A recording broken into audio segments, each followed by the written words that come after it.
Every summer, millions of families pack up the cooler, head to the cookout, and look forward to watching fireworks together. And for a lot of families, that's exactly what happens. But if you have a child who covers their ears the second the fireworks start, who completely falls apart after a few popsicles and sports drink, or who seems like a completely different kid for days after the 4th of July, then this holiday might not feel as exciting for others. It might actually be something you quite literally dread. And if that's your reality, I want you to hear this right away. Your child's meltdown is not a behavior problem. It's not because they're spoiled. It's not because of your parenting. It's often a nervous system problem. And what's exciting is that research is finally helping us understand why this happens and what we can actually do to help us and get past it. This conversation is for those parents who are exhausted from watching their child struggle at events that are supposed to be fun. Parents who are tired of guessing and ready to understand what's really happening inside their child's brain and body.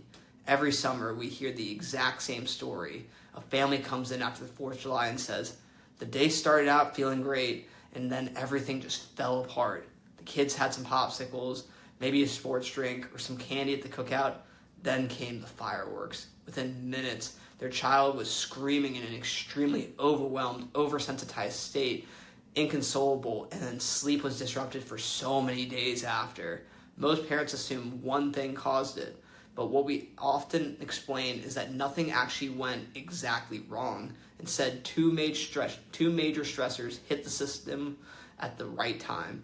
Let's start with one of them, red dye number 40. Red 40 is the most commonly used artificial food coloring in the United States.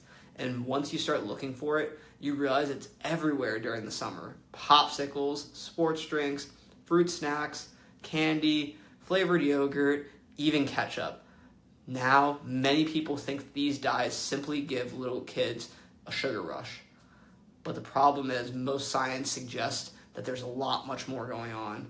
A landmark study published in The Lancet found that artificial food coloring significantly increased hyperactivity in children, not just kids with ADHD, but across multiple groups, no matter the diagnoses. Further research has shown that these dyes can cross the blood-brain barrier and influence how the developing nervous system functions. They've also been associated with neuroinflammation, changes in neurotransmitter signaling, and increased intestinal permeability, what most people like to call leaky gut. And that gut piece matters because roughly 80% of the vagus nerve fibers actually carry information from the gut up to the brain. So when something disrupts the gut, it can directly influence how the nervous system regulates. This isn't simply just a food issue though, it's a neurological issue. Now let's talk about the other half of the equation, fireworks and sensory overload. Think of your child's nervous system like an air traffic control system. In a well-regulated brain, sensory information comes in, gets sorted, and the brain decides what deserves attention and what can actually be filtered out. But a 4th of July celebration throws almost everything around, all systems all at once. Fireworks can reach well over 150 decibels. There are flashing lights, crowds, sirens, smoke, heat, a disrupted schedule, a late bedtime.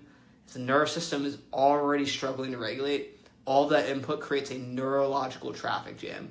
And that's when you see the child covering their ears, refusing to eat, becoming more aggressive or clingy, melting down, or having trouble sleeping for days afterwards. The meltdown isn't actually about the fireworks. The fireworks were simply the final straw. So why do two kids eat the same popsicle and one is fine while the other spirals? Why can one child sit through fireworks and another one completely shuts down? The answer isn't parenting. It isn't willpower. And it certainly isn't that one child is bad. The difference is often the nervous system. We call this the perfect storm.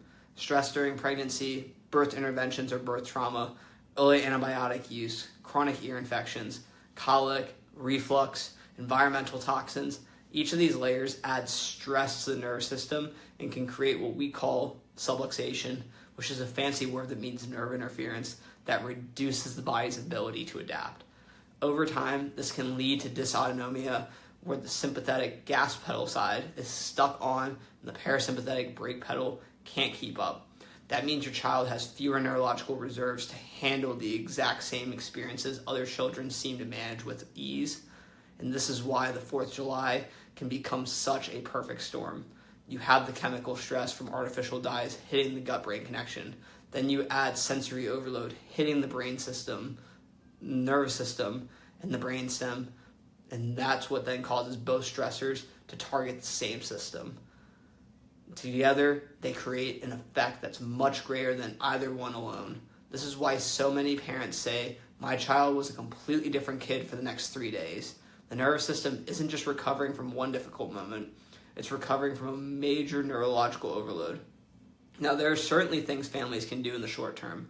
Reading labels and avoiding artificial dyes like red 40, yellow 5, and yellow 6, pretty much anything with a color and a number, bringing noise-canceling headphones, having an exit plan, protecting sleep as much as possible. Those strategies matter, but they're managing the load. They're not changing the foundation. That's where neurologically focused chiropractic care comes into play and changes that whole conversation. Using insight scans, we can objectively measure how the nervous system is functioning.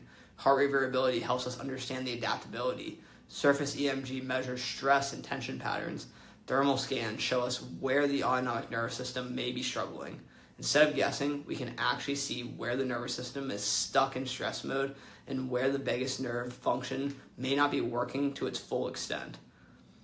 Then, through gentle, neurologically focused adjustments, we work to restore communication and regulation within the nervous system. This isn't about curing fireworks sensitivity or food reactions. It's about helping the nervous system function the way it was designed to. And when that foundation begins to change, parents often notice improvements that go far beyond surviving a holiday. Sleep gets better, digestion improves, transitions become easier, sensory tolerance increases, emotional regulation starts to develop. But we're not simply teaching kids how to cope with the dysregulated nervous system. We're helping the nervous system become more regulated and more resilient. So if this conversation is connecting dots you've been trying to piece together for months or maybe even years, I want you to know something. Your child is not too sensitive. Their nervous system is simply telling you what it needs. And there's a path forward. It starts by understanding what's happening beneath the surface. If you'd like to learn more, visit our website or give us a call to schedule with Dr. Liv or myself, Dr. Devin, and the team at Lighthouse Family Chiropractic in Mount Pleasant, South Carolina. Because this 4th of July, your family deserves more than just surviving the holiday. You deserve answers, and your child deserves a nervous system that can truly thrive.